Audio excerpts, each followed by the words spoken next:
कहानी की शुरुआत कोरिया के एक छोटे से आइलैंड से होती है, जहां हम किम्बुक नाम की लड़की को देखते हैं, जिसके सामने ही उसका पति किसी और लड़की के साथ इंटीमेट होता है। लेकिन इस सब को देखकर उस पर कोई असर नहीं पड़ता। अब उसे पता चलता है कि उसकी दोस्त हेवोन सालों बाद सियोल से कुछ दिनों के लिए वापस आ रही है। लेकिन उसके गांव में आने के बाद इस आइलैंड में जो भसड़ मचने वाली थी, इस आइलैंड के लोगों ने सपने में भी नहीं सोचा होगा। दोस्तों, आप लोग से रिक्वेस्ट है कि वीडियो को अंत तक जरूर देखें, क्योंकि इस मूवी में जो होने वाला है वो बहुत ही इमोशनल और दर्दनाक है। हो सकता है कि ये मूवी आपको हफ्तों तक परेशान करे। जहां उस आइलैंड पर सिर्फ नाव के द्वारा ही जाया जा सकता था, इसलिए हेवोन भी नाव से जा रही थी। यहाँ जाते वक्त उस नाव का कैप्टन उसे पहचान लेता है। उसने हेवोन को इसलिए पहचाना क्योंकि उसका बचपन भी उसी आइलैंड पर बीता था। नाव का कैप्टन उसे यह भी बताता है कि अब बहुत कम लोग इस आइलैंड पर आते हैं। पहले यहाँ कई नावें चला करती थी, लेकिन अब बस कुछ ही नाव चलती है। अब ऐसे ही बात करते करते वो आइलैंड पर पहुंच जाती है, जहाँ वो देखती है कि उसकी बचपन की दोस्त किम्बुक पहले से ही उसका इंतजार कर रही है। लेकिन अब उसकी शादी गांव के ही एक लड़के से हो चुकी थी और उसकी एक प्यारी सी बेटी थी, जिसका नाम योन ही था। दोनों दोस्त कई साल बाद मिलकर बहुत ज्यादा खुश थीं। इसके बाद दोनों साथ में घर की ओर चल देती हैं। रास्ते में जाते वक्त गांव की सारी औरतें इकट्ठा होकर हेवोन की खूबसूरती की तारीफ करते हुए उससे बातें करने लगती हैं। लेकिन तभी वहाँ पीछे से किम्बुक की सांस आ जाती है। उसकी बातों से साफ लग रहा था कि वो किम्बुक को बिल्कुल भी पसंद नहीं करती। वो सभी औरतों को वहाँ से जाने को बोलती हैं, क्योंकि उसे शहर की लड़कियां बिल्कुल पसंद नहीं थी। क्योंकि उसका मानना था कि औरतें घर का काम करने में ही सुंदर लगती हैं, न कि शहर में रहकर बाहर का काम करने में। उसके मुताबिक बाहर का काम आदमियों के लिए होता है। तभी किम्बुक हेवोन को अपने पति मानजोग और उसके भाई कुलचोंग से मिलवाती है, जो इस मूवी के असली विलन्स हैं। तभी उसकी सास उसे डांटते हुए कहती हैं, तुम्हें अपने पति का नाम नहीं लेना चाहिए। इसके बाद किम्बुक हेवोन को उसके दादा किम के घर ले जाती है। वहाँ पहुंचकर हमें पता चलता है कि उसके दादाजी कई साल पहले गुजर चुके हैं। अब वे दोनों साथ बैठकर पुराने दिनों की बातें कर ही रहे थे कि तभी किम्बुक की बेटी गेट से अंदर झांकती है। लेकिन जैसे ही उसकी नजर हेवोन पर पड़ती है, वो झट से पीछे मुड़कर भाग जाती है। ये देखकर हेवोन मुस्कुराते हुए बोलती है कि वो जल्दी नए लोगों से घुलती नहीं है, थोड़ा समय लगेगा। इसके बाद किम्बुक हेवोन के लिए कुछ खाने को लाने चली जाती है, और जब वो थोड़ी देर बाद लौटती है तो देखती है कि हेवोन गहरी नींद में सो चुकी है। तो वह चुपचाप थाली को पास रख देती है और कुछ पल उसके चेहरे को देखती रहती है। उस चेहरे पर शांति थी, लेकिन अपनी थकी हुई आंखों में किम्बुक के अंदर का तूफान साफ झलक रहा था। जैसे वो अपनी दोस्त से कहना चाहती हो कि काश तुम जान पाती कि मैं इस गांव में कितना कुछ सह रही हूँ। अब शाम के समय खाना खाते वक्त मानजोग बिना ऊपर देखे ठंडे लहजे में कहता है, मैं अभी मछली पकड़ने जा रहा हूँ और अपनी बेटी को भी साथ ले जाऊंगा। ये सुनते ही किम्बुक का चेहरा पीला पड़ जाता है। उसकी आंखों में एक डर उतर आता है, जैसे उसे किसी आने वाले खतरे का एहसास हो गया हो। अब हमें समझ नहीं आता कि वह इतनी घबराई क्यों है, लेकिन उसका कांपता हुआ हाथ और ठंडी सांसें सब कुछ बयान कर देती हैं। खाना खत्म होते ही मानजोग अपनी बेटी को लेकर मछली पकड़ने चला जाता है। घर फिर से सन्नाटे में डूब जाता है। अब बीच रात के सन्नाटे में कुलचोंग चुपके से किम्बुक के कमरे में घुस जाता है और उसके साथ इंटीमेट होता है। ये सारी चीजें इस घर के औरतों के लिए आम बात बन चुकी थी। जब भी कुलचोंग की नजरों में हवस उतरती थी, मानजोग अपनी बेटी को लेकर बाहर चला जाता था ताकि सब कुछ सामान्य दिखे। अब कुछ देर बाद जब मानजोग अपनी बेटी के साथ मछलियां पकड़कर वापस लौटता है, तब तक कुलचोंग किम्बुक के कमरे से जा चुका था। अब भी आते ही वह सीधे किम्बुक के पास जाता है, जिसकी दर्द की वजह से हालत खराब थी। लेकिन वो किम्बुक को बुरी तरह मारने लगता है, जबकि उस वक्त उसकी बेटी बाहर ही बैठी हुई थी और ऐसे ही पूरी रात गुजर जाती है। अब सुबह हम देखते हैं कि कल रात की वजह से किम्बुक के पूरे शरीर पर चोटों के निशान थे, लेकिन वो उसी दर्द के साथ घर को बारिश से बचाने के लिए घर की मरम्मत कर रही थी, क्योंकि बारिश का मौसम आ चुका था। तभी काम करते वक्त किम्बुक थोड़ा सा आराम करने लगती है, लेकिन तभी उसकी सास उसे बैठे हुए देखती है, तो वो उसे जल्दी से काम खत्म करके नूडल उबालने को बोलती है। ये सुनकर पास में खड़ी औरत कहती है कि वो शायद थक गई होगी, उसे थोड़ा आराम करने दो। तो उसकी सास बोलती है कि औरत को तो सिर्फ संभोग करने में ही मजा आता है क्या। तभी वो औरत बात घुमाते हुए हेवोन के बारे में पूछती है, तो किम्बुक बताती है कि वो अभी सो रही है, क्योंकि सियोल की जिंदगी यहाँ से काफी अलग है। ये सुनते ही उसकी सास गुस्से में बोलती है कि तुम्हारी जुबान उसके आने से कुछ ज्यादा ही चल रही है। अब किम्बुक जल्दी से अपना काम खत्म करने के बाद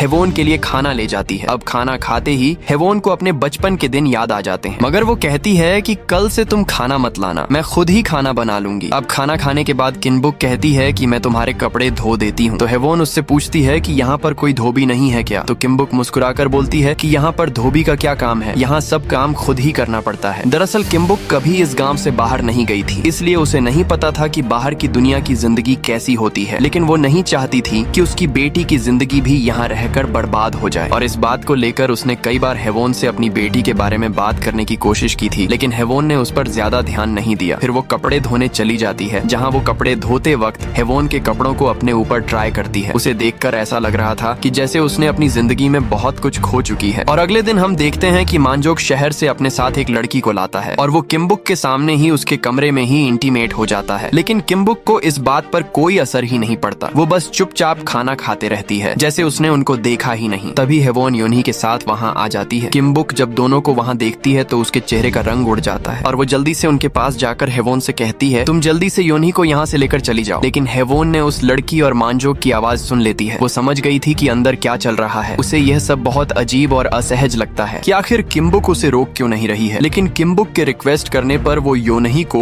वहाँ से लेकर अपने घर चली जाती है। वहीं कुछ देर बाद वो लड़की बाहर आती है और मेकअप करते हुए किम्बुक से माफी मांगते हुए कहती है कि ये सब मेरी मजबूरी थी। तुम्हारे पति ने बॉस को 3 गुना ज्यादा पैसे दिए थे, इसलिए मुझे उसके साथ आना पड़ा। फिर वो उसे सनस्क्रीन देते हुए बोलती है, अगर तुम इसे लगाओगी तो तुम्हारी स्किन टैन नहीं होगी और तुम खूबसूरत देखोगी। और किम्बुक से धीरे से पूछती है कि तुम्हारे सामने ही तुम्हारे पति ने मेरे साथ सेक्स किया, इसका तुम्हें बुरा नहीं लगा? अब किम्बुक के पास इसका कोई जवाब नहीं होता तो वो लड़की आगे कहती है, तुम इस नर्क से भाग क्यों नहीं जाती? तो किम्बुक बोलती है, ये सब तुम्हारे लिए आसान होगा, मेरी एक छोटी सी बेटी है। तो वो लड़की कहती है कि फिर तुम मेरे साथ अपनी बेटी को लेकर भाग चलो, हम दोनों किसी होटल में काम कर लेंगे, क्योंकि अब मैं इस काम से अब थक चुकी हूँ, क्योंकि इस काम से मेरा शरीर खराब हो रहा है। जब वो लड़की वहाँ से चली जाती है तो किम्बुक खेत से मधुमक्खी के छत्तों से शहद निकाल रही थी कि तभी वहाँ मांजोग आता है और उसे बुलाने लगता है। लेकिन किम्बुक उसकी बातों पर ध्यान नहीं देती। इस बात से मांजोग गुस्से में एक पत्थर उठाता है और मधुमक्खी के छत्ते पर मार देता है, जिसकी वजह से सैकड़ों मधुमक्खियां निकलकर किम्बुक को बुरी तरह काटने लगती हैं। घबराई हुई किम्बुक किसी तरह से अपनी जान बचाकर घर पहुंचती है। मधुमक्खियों के काटने से उसका पूरा शरीर जल रहा था, इसलिए वो घावों पर हवा कर रही थी। तभी मांजोग अंदर आता है और कहता है, जल्दी जाकर बाकी का शहद निकाल, मुझे सुबह शहर जाकर शहद को बेचना है। और अब यहीं से अगले 5 मिनट में कहानी खौफनाक रूप लेने वाली है और इस आइलैंड के लोगों की जिंदगी की उल्टी गिनती चालू हो चुकी है, क्योंकि किम्बुक ने जिंदगी में पहली बार किसी का विरोध किया और दर्द से कराहते हुए कहती है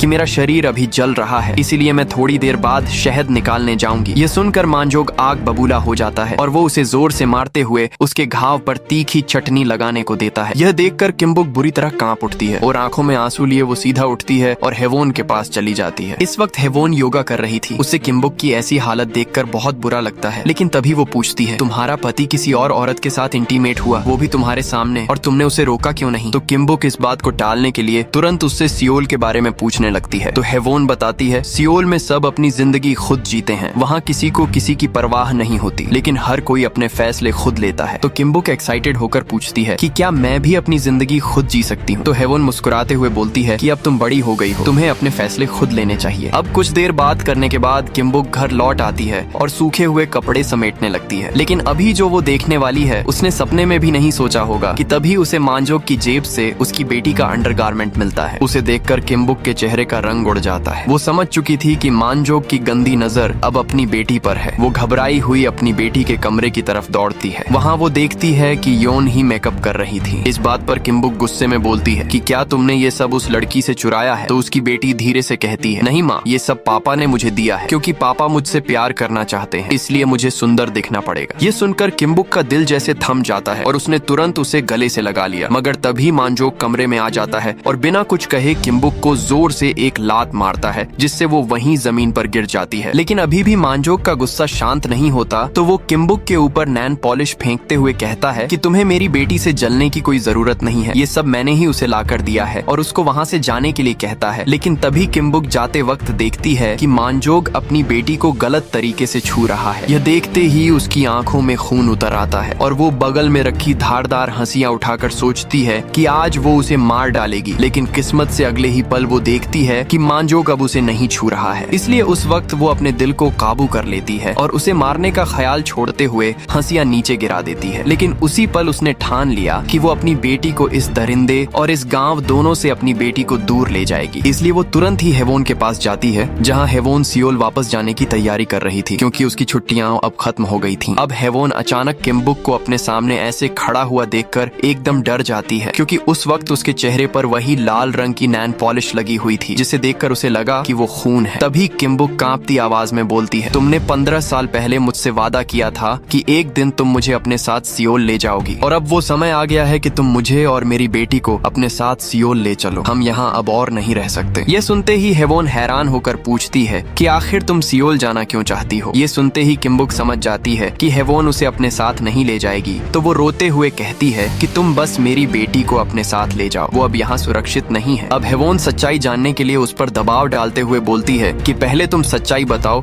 वरना मैं उसे नहीं ले जाऊंगी। तब किम्बुक कांपती आवाज में सब कुछ बताने लगती है कि मानजोक की गंदी नजर उसकी बेटी के ऊपर है। ये सुनकर हेवोन को लगा कि वो बस सियोल जाने के लिए ये सब झूठ बोल रही है, तो वो बहुत गुस्सा हो जाती है और उसे डांटते हुए बोलती है कि तुम इतनी नीचे कैसे गिर सकती हो, तुम बस सियोल जाने के लिए अपने पति पर झूठे आरोप लगा रही हो, और गुस्से में उसके मुंह पर दरवाजा बंद कर देती है। तभी किम्बुक चिल्लाते हुए बताती है कि योनही की अंडरवियर मानजोक की जेब से मिली थी और मैंने जो बोला वो सब सच है, बिल्कुल सच। ये सुनकर हेवोन दरवाजा खोलती है, लेकिन तब तक किम्बुक जा चुकी थी। वहीं हम देखते हैं कि गांव की एक औरत ने उन दोनों की सारी बातें सुन ली हैं, जो कोई और नहीं बल्कि किम्बुक की सास की पक्की दोस्त थी। अब हेवोन सियोल जाने का फैसला बदल लेती है और अगले दिन सीधा योनही के पास जाती है। वो उससे पूछती है कि तुम्हारे पिता तुम्हारे साथ कुछ गलत करते हैं क्या? लेकिन तभी योनही अजीब तरीके से उसके ब्रेस्ट को टच करते हुए बोलती है कि मुझे भी आपके जैसे बड़े ब्रेस्ट चाहिए, तभी मेरे पिता मुझे अच्छे से प्यार करेंगे। ये सुनकर हेवोन उससे पूछती है कि तुम्हारे पिता तुम्हें कैसे प्यार करते हैं, मुझे बताओ। तो योनही शर्माते हुए बताने लगती है, लेकिन तभी पीछे से वही औरत किम्बुक की सास के साथ आ जाती है और योनही से बोलती है कि अब तुम बड़ी हो चुकी हो, तुम्हें अनजान लोगों से बात नहीं करनी चाहिए। अब वो औरत योनही को वहाँ से लेकर चली जाती है और किम्बुक की सास योनही की सारी किताब को समुद्र में फेंक देती है। तभी परेशान होकर हेवोन उससे पूछती है कि आखिरकार यहाँ चल क्या रहा है, आप मुझे बता दीजिए, नहीं तो मैं पुलिस को बुला लूंगी। तो वह बोलती है कि यहाँ के कुछ अपने नियम हैं और उसे एक सच्चाई बताती है कि योनही मानजोक की असली बेटी नहीं है, इसलिए वो जो चाहे वो उसके साथ कर सकता है। अब ये सुनकर हेवोन शॉक हो जाती है। तभी किम्बुक की सास बोलती है कि तुम अपने काम से काम रखो और यहाँ से जाने की तैयारी करो। यह कहकर वो वहाँ से चली जाती है। अब हम शाम का सीन देखते हैं, जहाँ किम्बुक चोरी से मानजोक की जेब से कुछ पैसे निकालती है और साथ में अलमारी की चाबी निकालती है ताकि वो फोन कर सके, क्योंकि उसके पास कोई फोन नहीं था। इसके बाद वो सीधे अलमारी खोलती है और उसी प्रोस्टिट्यूट के पास फोन करके बताती है कि हम यहाँ से भागने के लिए तैयार है, तुम कल सुबह तुम नाव लेकर आ जाना। लेकिन वो नहीं जानती थी कि कुछ ही घंटों में वो अपनी जान से भी प्यारी चीज को खोने वाली है, जो अंत में उस पूरे गांव के लोगों को खत्म करने का जरिया बनेगा। अब रात के अंधेरे में जब सब लोग सो रहे थे, तभी किम्बुक चुपके से अपनी बेटी को लेकर घर से भाग जाती है और सूर्य निकलने से पहले ही वो दोनों बीच पर पहुंच जाती हैं। लेकिन वो पास से देखती है कि नाव का जो कैप्टन है वो उसके पति का दोस्त है, तो वो डरते हुए पूछती है कि तुम्हें कोई और नहीं मिला? तो वो लड़की कहती है कि इस वक्त यही आने के लिए तैयार था। तभी वो कैप्टन पैसे मांगते हुए बोलता है कि मुझे बस पैसों से मतलब है, कौन आ रहा है या जा रहा है इससे मुझे कोई फर्क नहीं पड़ता। तो वो उसे पैसे दे देती है, मगर वो जानबूझकर पैसे गिनने में टाइम लगाने लगता है। तभी वो लड़की देखती है कि मानजोक अब वहाँ पर आ गया है, इसलिए वो जल्दी से नाव में चढ़कर उससे नाव चलाने को बोलती है,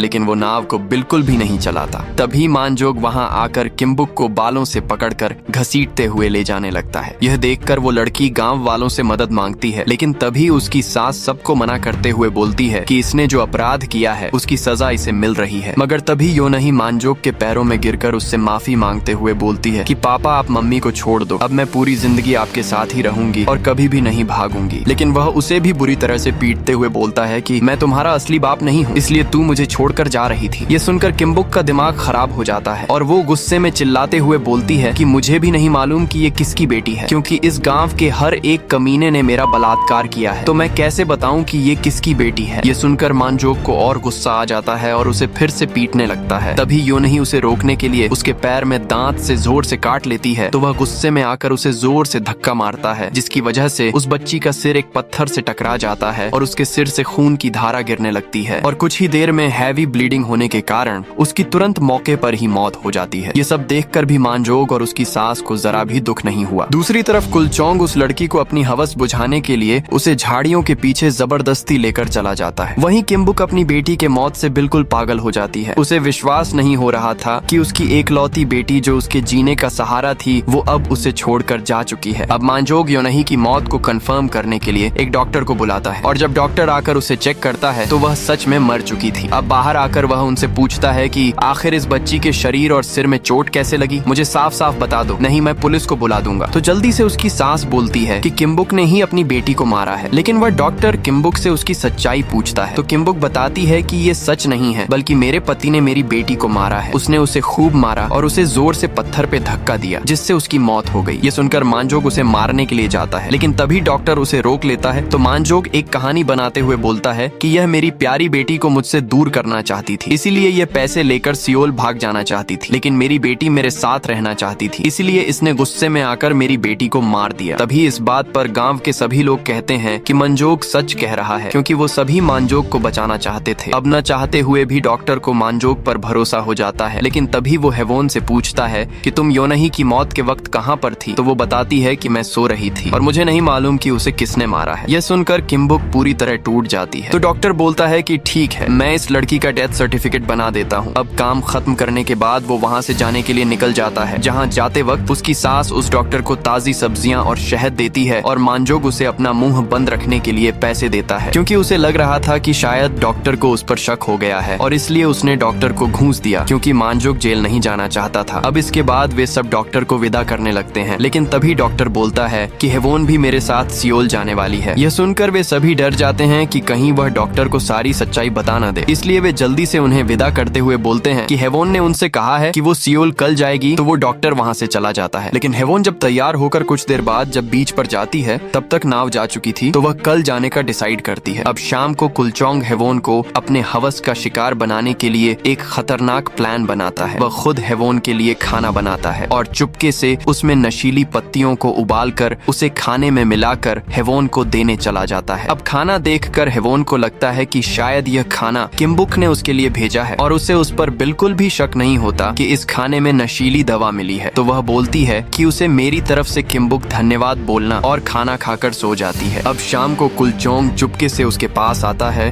और उसे अच्छे से चेक करता है कि वो बेहोश हुई है या नहीं। अब पक्का होने पर वह उसके साथ इंटीमेट होने लगता है, लेकिन तभी टाइम पर किम्बुक वहाँ जलती हुई लकड़ी लेकर आ जाती है। उसे ये सब करने से रोक देती है, तो वह हंसते हुए वहाँ से चला जाता है। अब उसके जाने के बाद किम्बुक उसी के पास बैठकर उसे देखने लगती है कि तभी हम हेवोन के बचपन का सीन देखते हैं, जहाँ वो दोनों साथ में बैठकर बांसुरी बजाना सीख रहे थे। लेकिन तभी कुछ लड़के वहाँ पर आ जाते हैं और हेवोन को छेड़ने लगते हैं, जिससे हेवोन डर कर किम्बुक के पीछे छुप जाती है, मगर किम्बुक हिम्मत करके उनसे लड़ती है। यह देखकर हेवोन वहाँ से भाग जाती है। वहीं वे लड़के किम्बुक को मारकर बेहोश कर देते हैं। तभी हेवोन उन्हें चुपके से उनको देखती है कि वे लड़के उसके कपड़े उठाकर उसके बॉडी पार्ट को घूर रहे थे। अब कहानी अब प्रेजेंट में आती है। सुबह जब हेवोन की आंख खुलती है तो उसका सिर चकरा रहा था और उल्टी हो रही थी। उसे लगता है कि शायद उसने कल रात को कुछ ज्यादा ही खा लिया था। वहीं हम देखते हैं कि किम्बुक अपनी बेटी के मरने के बाद वो उसकी कब्र के ऊपर ही घंटों तक खड़ी रहती। वहीं मानजोग और कुलचोंग दोनों भाई साथ में सियोल सब्जियां बेचने के लिए चले जाते हैं, लेकिन उन्हें नहीं मालूम कि वो अपनी फैमिली से आखिरी बार मिल रहे हैं, क्योंकि अब चाल चलने की बारी किम्बुक की थी, जिसमें कोई भी जिंदा नहीं बचने वाला था। अब वहीं किम्बुक गांव की सारी औरतों के साथ में खेत से आलू खोदने के लिए चली जाती है। जहां उन्हें आलू खोदते हुए दोपहर हो जाती है, तो किम्बुक की सास सबको दोपहर का नाश्ता खाने के लिए बुलाती है, तो किम्बुक को छोड़कर सभी लोग आ जाते हैं। वहीं किम्बुक अपनी बेटी के मौत के गम में गुस्सा होकर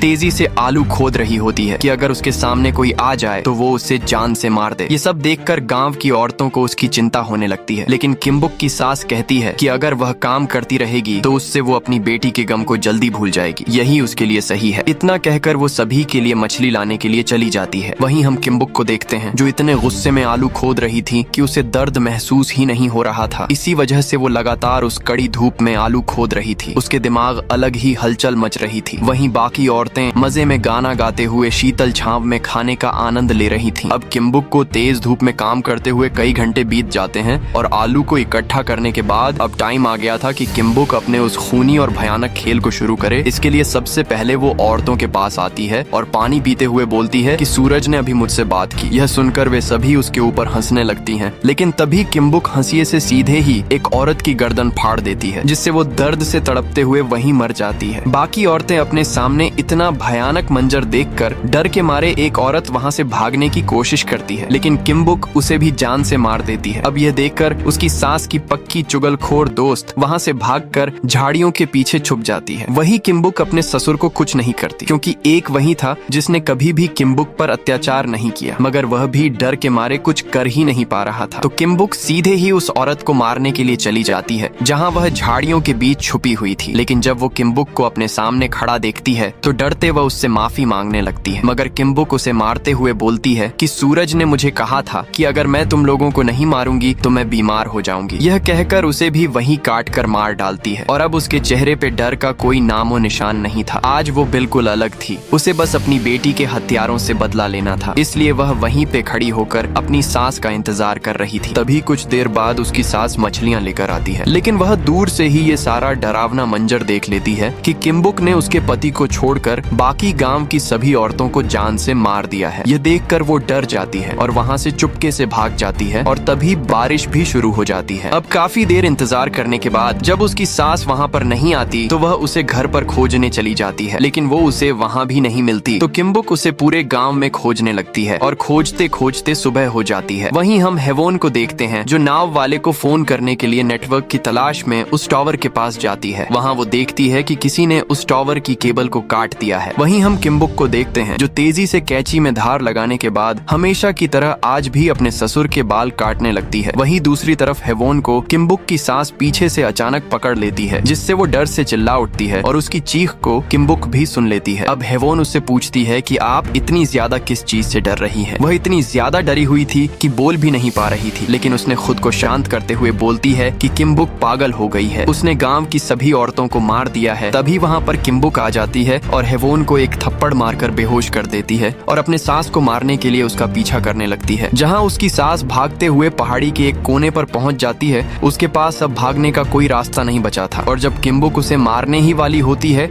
कि तभी वह समुद्र में देखती है कि उसके बेटे सियोल से वापस आ गए हैं, तो वह हंसते हुए बोलती है कि अब मेरे बेटे तुझे जिंदा नहीं छोड़ेंगे। इतना बोलकर वो समुद्र में कूद जाती है, लेकिन वह गलती से पहाड़ी के किनारे की चट्टान पर गिरकर मारी जाती है, जहाँ उसकी आवाज मानजोग और कुलचोंग को भी सुनाई देती है, लेकिन वे ज्यादा ध्यान नहीं देते। मगर किम्बुक ने उन्हें गांव की ओर आते हुए देख लिया था। वहीं मानजोग उस नाव वाले के साथ खेत की तरफ जाने का डिसाइड करते हैं और कुलचोंग बोलता है कि मैं नदी से पानी पी के आता हूँ। वहीं दूसरी तरफ जब वे दोनों खेत में पहुँचते हैं तो वे देखते हैं कि खेत का काम तो पूरा हो गया है, लेकिन कोई दिखाई नहीं दे रहा है। ये जानने के लिए नाव वाला किम्बुक के ससुर से पूछता है कि अरे चाचा, सब कुछ ठीक है ना? तो वह सिर हिलाते हुए बोलता है हाँ। यह देखकर वो बोलता है कि बूढ़े ने कह दिया तो सब कुछ ठीक ही होगा, लेकिन अब आगे जो होने वाला है उन्होंने सपने में भी सोचा ना था। और हुआ कुछ यूं कि दूसरी तरफ किम्बुक कुलचोंग का पीछा करते हुए उसके पास पहुंच जाती है और जब कुलचोंग उसे अकेले देखता है तो वो अपनी आदत से मजबूर होकर उसे फिर छूने लगता है और उसकी उसी मजबूरी का फायदा उठाकर किम्बुक उसी हंसिए से उसके सिर को धड़ से अलग कर देती है। मगर बदकिस्मती से ये सारी चीजें होते हुए हेवोन भी देख लेती है, तो किम्बुक उसे भी मारने के लिए उसका पीछा करने लगती है, लेकिन तभी वह भागते हुए मानजोग और उस नाव वाले को देखती है। अब यह सब देखकर वो इतनी ज्यादा डर गई थी कि बिना कुछ सोचे वह उनकी तरफ भागने लगती है। वहीं मानजोग और नाव वाला भी उसी झील से पानी पीने जाते हैं और जब पानी पीने के लिए सिर को ऊपर उठाते हैं तब उन्हें पेड़ के ऊपर जो दिखा उन्होंने इसकी कल्पना नहीं की थी, क्योंकि उस पेड़ के ऊपर कुलचोंग का कटा हुआ सिर लटका हुआ था। और जब वे उसके सिर को देख ही रहे होते हैं कि तभी मौका पाकर किम्बुक चुपके से उनके ऊपर हमला करने ही वाली थी कि तभी किस्मत से पीछे से हेवोन जोर से चिल्लाकर उन्हें सावधान कर देती है। लेकिन फिर भी किम्बुक उन पर हमला कर देती है, जिससे इस हमले में मानजोग तो बच जाता है, लेकिन नाव वाले के हाथ में गहरी चोट लग जाती है। लेकिन एक बार फिर किम्बुक मानजोग को मारने की कोशिश करती है, लेकिन इस बार वो उसे मारकर बेहोश कर देता है। अब कुछ घंटे बाद जब किम्बुक को होश आता है तो वो खुद को रस्सी से बंधा हुआ पाती है और उसके सामने मानजोग और हेवोन खड़े हैं। और तभी मानजोग उसे पीटते हुए बोलता है कि तूने मेरी पूरी फैमिली को मार डाला, लेकिन अब मैं तुझे जान से मार दूंगा। और हेवोन को पकड़कर बोलता, फिर इसके बाद मैं इस लड़की को अपनी नई बीवी बनाऊंगा। तुझे पता है कि मैं तुझे क्यों नहीं छूता था? इसलिए क्योंकि तू गांव के हर आदमी के साथ सो चुकी है, इसलिए मुझे तुझसे नफरत है। इतना कहकर वो उसे चाकू से मारने ही वाला होता है कि किम्बुक उसे अपने प्यार के जाल में फंसा लेती है और उसकी उंगली को अपने मुंह में लेकर चूसने लगती है। लेकिन तभी वो अचानक उंगली को पूरी ताकत से काटने लगती है, जिससे दर्द के मारे मानजोग चीख उठता है और जल्दी से जाकर उसे मारने के लिए कुल्हाड़ी निकालने लगता है। लेकिन तभी पीछे से किम्बुक चाकू को अपने मुंह में लेकर सीधा उसके सीने में घोंप देती है। फिर जल्दी से खुद को उस रस्सी से आजाद करने के बाद मानजोग को चाकू से तब तक मारती रहती है जब तक कि वह पूरी तरह से मर नहीं जाता। तभी पीछे से वहाँ पर नाव वाला आता है और हेवोन को वहाँ से लेकर नाव की तरफ भागने लगता है, क्योंकि वो जल्दी से जल्दी इस खतरनाक आइलैंड को छोड़ना चाहते थे। वहीं दूसरी तरफ किम्बुक मानजोग को मारने के बाद उसके घाव पर चटनी लगाती है, ठीक वैसे ही जैसे वो उसे चोट लगने पर लगाया करता था। उधर वे दोनों तेजी से नाव में जाकर बैठ जाते हैं और नाव को स्टार्ट करने की कोशिश करते हैं, लेकिन नाव स्टार्ट नहीं हो रही थी। तभी वे देखते हैं कि किम्बुक भी वहाँ आ चुकी है। यह देखकर हेवोन घबरा जाती है और नाव को जल्दी से स्टार्ट कर देती है, लेकिन नाव आगे बढ़ ही नहीं रही थी, क्योंकि दोनों हड़बड़ाहट में नाव की रस्सी खोलना भूल गए थे। तो नाव वाला जल्दी से रस्सी खोलने लगता है, लेकिन तब तक किम्बुक उसके पास आ जाती है और उस पर हमला कर देती है। लेकिन वो किसी तरह से रस्सी खोलने में कामयाब हो जाता है, लेकिन खुद नाव में चढ़ नहीं पाता क्योंकि किम्बुक उसे पानी में ही काट कर जान से मार देती है। ये देखकर हेवोन डर के मारे जल्दी से नाव लेकर वहाँ से चली जाती है और ये सीन यहीं कट जाता है। और अब हम अगले दिन का सीन देखते हैं, जहाँ सियोल के नाव सेंटर में एक फोन आता है कि कोई उस आइलैंड से वापस आने के लिए बोट बुक किया है। तो उनका एक साथी उसे लेने के लिए निकल जाता है और वहाँ हम देखते हैं कि वह कोई और नहीं बल्कि किम्बुक ही है, जो हेवोन की तरह मेकअप करके आई है, क्योंकि वो सियोल में अपनी बेटी के मौत से रिलेटेड आखिरी इंसान को मारने जा रही थी। अब वो कौन है हमें कुछ देर में पता चल जाएगा, लेकिन नाव वाले को भनक भी नहीं थी कि ये लड़की इस आइलैंड पर अभी क्या कांड करके आ रही है कि अब इस आइलैंड पर कोई भी जिंदा नहीं बचा। उसे किम्बुक कुछ अजीब तो लगती है, लेकिन वो शांत ही रहा। मगर रास्ते में नाव वाला किम्बुक से पूछता है कि आप सियोल में कहाँ रहती हैं? तो वह मुस्कुराकर बताती है कि वह जिंदगी में पहली बार सियोल जा रही है। और ऐसे ही बात करते करते वे सियोल पहुंच जाते हैं, जहां किम्बुक मॉडर्न सिटी सियोल को देखते ही रह जाती है। और जब वह नाव से उतरकर नाव वाले को पैसे देती है तो वह आदमी उसमें से कुछ पैसे निकाल कर बाकी उसे वापस देकर कहता है कि सियोल में खूब मजे करना, यहाँ पर देखने के लिए बहुत कुछ है। यह देखकर किम्बुक हैरान रह जाती है, क्योंकि जिंदगी में पहली बार किसी ने उससे अच्छे से बात की थी। तो सोचती है कि क्या सचमुच इस दुनिया में अच्छे लोग भी रहते हैं जो इंसानों के साथ इंसानों जैसा व्यवहार करते हैं। लेकिन तभी वह देखती है कि पोर्ट पर वही नाव खड़ी है जिससे हेवोन वापस आई थी और पुलिस वाले उसकी जांच कर रहे थे। तभी वह सुनती है कि हेवोन अभी जेल में बंद है और वो अभी बेहोश है। ये सुनकर वह सबकी नजरों से बचकर सीधा जेल में उसके पास चली जाती है। उधर जब हेवोन को होश आता है तो वह देखती है कि उसके ठीक सामने किम्बुक हथौड़ा लेकर बैठी है और उसके हाथों में हथकड़ी लगी हुई है। तो वह जल्दी से भागकर पुलिस वालों के पास जाती है, लेकिन वहाँ पहुंचकर वो देखती है कि किम्बुक ने पहले ही सारे पुलिस वालों को मार डाला है। तभी किम्बुक उसका गला दबाकर उसे मारने लगती है, लेकिन हेवोन किसी तरह उसके चंगुल से बच निकलती है और खुद को जेल के कमरे में बंद कर लेती है। अब हमें यहाँ पता चलता है कि किम्बुक उसे क्यों मारना चाहती थी, क्योंकि उसकी बेटी के मौत की आखिरी जिम्मेदार हेवोन भी थी। दरअसल जब मांजोग ने उसकी बेटी को मारा था तब हेवोन ने चुपके से ये सारी चीजें देखी थी, लेकिन किम्बुक ने उसे देख लिया था। मगर जब डॉक्टर ने उससे सच्चाई पूछा तो उसने सच नहीं बताया था, लेकिन किम्बुक को भरोसा था कि उसकी बचपन की दोस्त उसकी मदद करेगी। लेकिन उसने भी सच्चाई नहीं बताई, जिससे उसके बेटी के कातिल को सजा नहीं मिली थी। अब कहानी फिर प्रेजेंट में आती है, जहाँ किम्बुक उसे वही पुरानी बांसुरी देते हुए बोलती है कि इसे बजाओ, और खुद जेल का ताला खोलने लगती है। लेकिन तभी पीछे से एक बेहोश पुलिस वाला, जिसे किम्बुक ने पहले मारा था, होश में आते ही उसे गोली मार देता है। लेकिन किम्बुक गोली को लगने के बावजूद गुस्से में हथौड़ा उठाकर पुलिस वाले को जान से मार देती है। फिर सीधा हेवोन के पास जाती है और उसे मारने ही वाली होती है कि तभी हेवोन बांसुरी के नुकीले हिस्से को उसके गले में घोंप देती है, जिससे उसकी शरीर से खून की धारा बहने लगती है। अब किम्बुक वहीं गिरकर तड़पते हुए मरने लगती है और अपनी आखिरी सांस वो अपनी सबसे प्यारी दोस्त की गोद में लेती है और इसी तरह तड़पते हुए अब उसकी मौत हो जाती है। वहीं हम उस आइलैंड का सीन देखते हैं जहाँ किम्बुक का ससुर अभी जिंदा था और उसने सभी की लाशों का अच्छे से अंतिम संस्कार कर दिया था। लेकिन अब वह उस आइलैंड पर अकेला इंसान बचा हुआ था। लेकिन कुछ दिन बाद वो भी अपनी पोती और पूरे परिवार की मौत के गम में उसकी भी मौत हो जाती है। वहीं दूसरी तरफ हेवोन अभी भी उस हादसे से पूरी तरह बाहर नहीं आई थी कि उसने किम्बुक के पुराने लिखे हुए पत्र को खोलती है, जिसमें लिखा होता है कि मैं बहुत परेशानी में हूँ, मुझे तेरी मदद चाहिए। लेकिन हेवोन ने कभी भी उसके पत्र को खोला तक नहीं था। यह पढ़कर हेवोन के आंखों से आंसू बहने लगते हैं। वह दुखी होकर वहीं जमीन पर लेट जाती है और इसी के साथ यह कहानी खत्म हो जाती है। दोस्तों, आप बताओ कि क्या किसी को इस हद तक कंट्रोल करना सही है या गलत? अपने विचार को कमेंट में जरूर लिखें ताकि मैं अगले वीडियो में शॉर्ट आउट दे सकूं। और अगली धमाकेदार वीडियो जल्द ही आने वाली है, तो चैनल को सब्सक्राइब कर ले। तो मिलते हैं अगली वीडियो में।